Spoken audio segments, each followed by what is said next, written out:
আসসালামু আলাইকুম ওয়া রাহমাতুল্লাহি ওয়া বারাকাতুহু। এই যে আল্লাহ পাক ভালো রাখছে আপনাকে।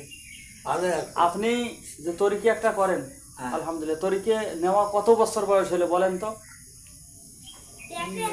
ভোর লাগা গেছে তো কত বছর হইতে পারে? আমার ঠিক না, ভোর লাগা গেছে। ওয়ালাইকুম আসসালাম। মানে হ্যাঁ। 20 বছর 30 বছর পার হবে না? ওইটাই বসে ওঠে। তা আপনি যে 30টে বছর একটা তরিকের নাম কি আপনার?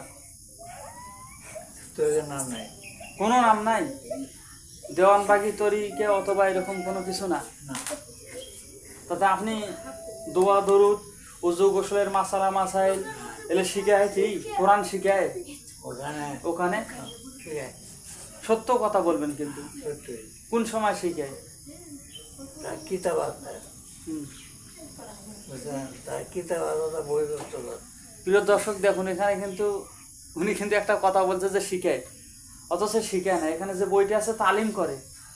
হ্যাঁ, আপনার কি বলছিল যে আমার সাথে পড়েন তো দরুদ শরীফ আল্লাহুম্মা সাল্লি আলা, এইভাবে শিখেছিল? সত্য কথা বলবেন, শিখে নেই কিন্তু। হ্যাঁ। এভাবে শিখে? আপনাকে কোরআনটা শিখেছে?